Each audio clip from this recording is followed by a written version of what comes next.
Hello everyone. As you have noticed, the last few days were kind of a mumble jumble with all the videos.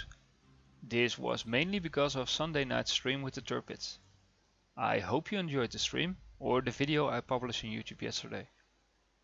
My apologies for the confusion and the sudden change in the schedule.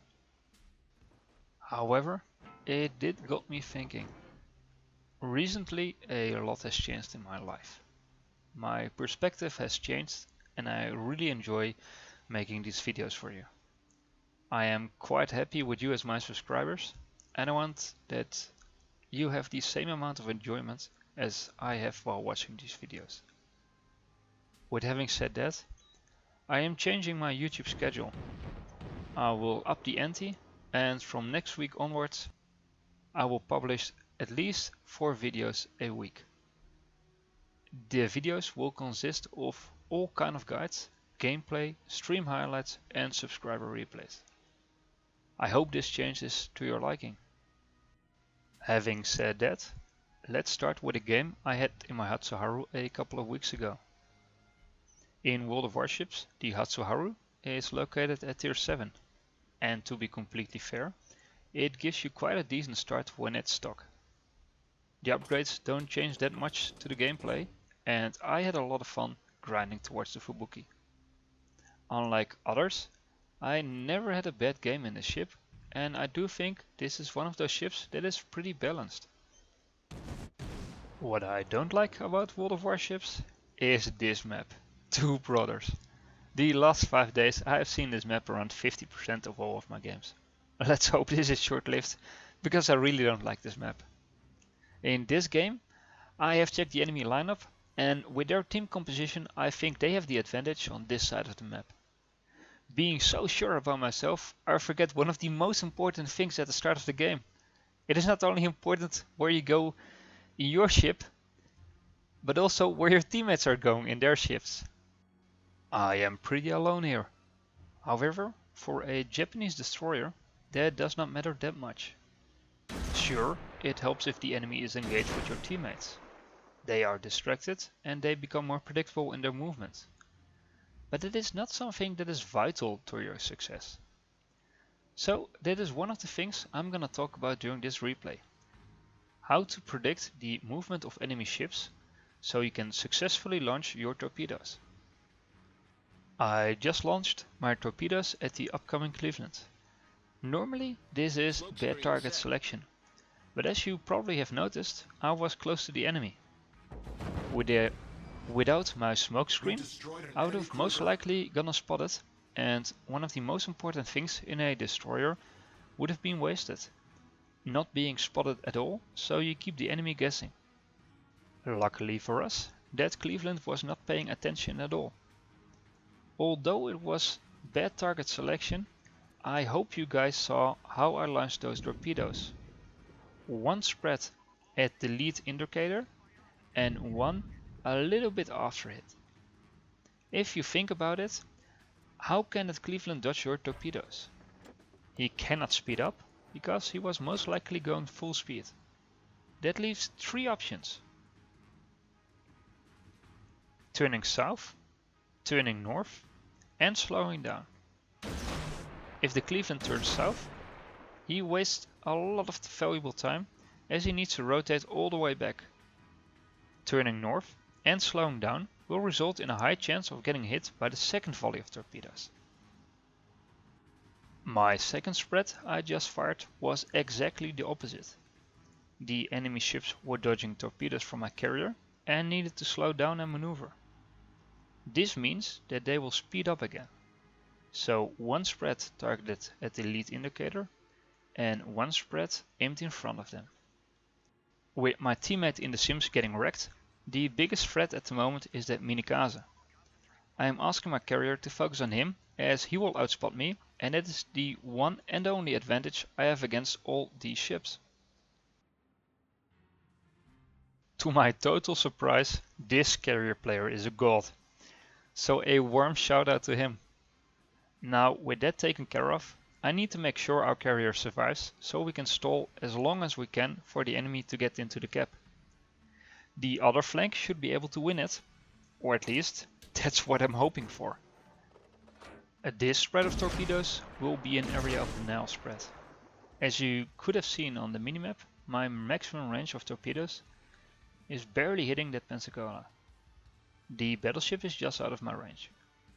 Again, I communicate with my teammate in the carrier that he really needs to run. I can stall these ships, but that's about it. This is a destroyer. In a battleship or a cruiser, with some luck, you could win a 1 versus 3. But in a destroyer, that is not the case. At least, not with your guns blazing. Again, when checking the minimap, I am in a tight spot here. The Omaha is blocking my way towards the cap, so I cannot get into a tactical strong position. Unfortunately for me, I have to rotate all the way around this island. In hindsight, I should not have been on the 10 line at all. I actually hate it when other players do it, and I am making exactly the same mistake here. Now at the moment, you're probably wondering why I'm shooting my torpedoes in such a strange direction. This is because the replays of all the warships in the beta version can be really buggy. It seems that the first target selection stays locked on. I can assure you that in this case I am focusing on the Pensacola and the New York. They are the biggest threat to the team. I hope my team can deal with a tier 5 cruiser. With that spread of torpedoes being launched, I need to think how we can win this game. In my opinion, the only stat that truly reflects skill is win ratio. You can farm all the damage you want, farm all the experience you want, but the goal of this game is to win. Making strong decisions on how to win will lead to a higher win rate, a higher damage contribution, and eventually a higher gain on experience. At least, that is my take on it. I am pretty curious how you guys think about that. Now back to the subject of this video. A nice game on the Hatsuharu, but also predicting the enemy movement so you can hit your torpedoes more often. In this case I am using my minimap again. You all can see the position of the enemy and the route they need to take to get into our cap. They will need to rotate a bit more to the west. The Omaha is currently on a steady position, and during this game I pressed X a couple of times to see if the Pensacola and New York changed their course. They did, so I released my torpedoes. So let's get into a bit more detail. The first spread I launched was at the lead indicator of the game. The second spread a little bit more to the left. Now, here is the point. Imagine that you are the Pensacola. If you see the first spread of torpedoes coming, what can you do to evade them? Turn to the west, in which case you will take 1 or 2 torpedoes, or turn to the east, so you can turn into them and most likely evade them. This is the mindset you need to get into. What would you do when you see torpedoes coming at you while driving that ship? As you saw in this case, he made the best decision with turning to the east.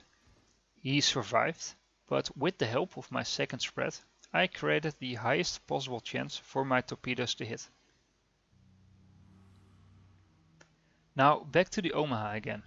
And again, we are gonna shoot our torpedoes with the mindset what we would do when we are steering that Omaha.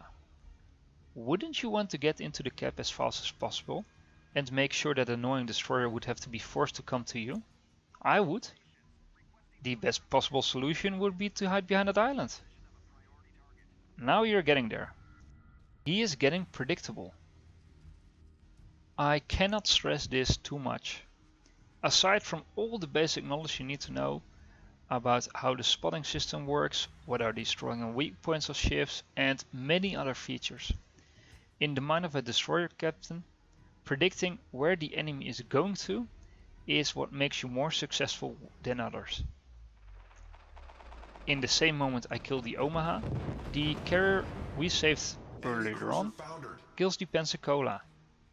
Now only the New York remains. Quite nice. I think by now you're getting the hang of it, if you already didn't. Okay, let's wait a bit.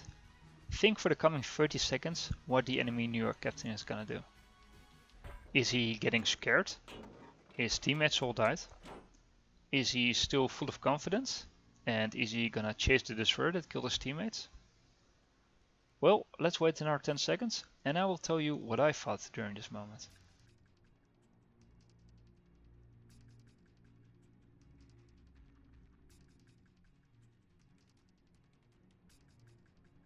I thought that as a New York captain, I do not have the mobility to either return to our own cap, or I don't have the mobility to chase a destroyer. So what I would do is get into the cap and just wait there, hoping that the destroyer chooses another target. So where do I go with my destroyer? As close as I can get and into a nice hiding spot. A full 2 minutes later, and taking some sips of my nice cup of coffee, I am still waiting on that New York captain. I did ask my carrier to spot for me, but he has other things to do. Luckily for us, the New York captain gets into the cap. It's time to go ham. We need to make sure we kill him with one torpedo run. Otherwise we will throw the game here.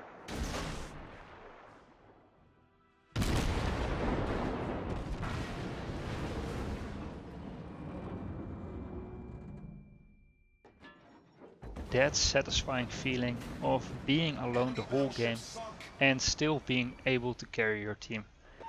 Ah, phew. The rest of the game is pretty dull for us. Our team finishes off the remaining ships and it is a win. Here are some post-game stats in which you can see we did quite well. If you liked this video and want to help me out, please share it with your friends and clanmates. See you on the high seas.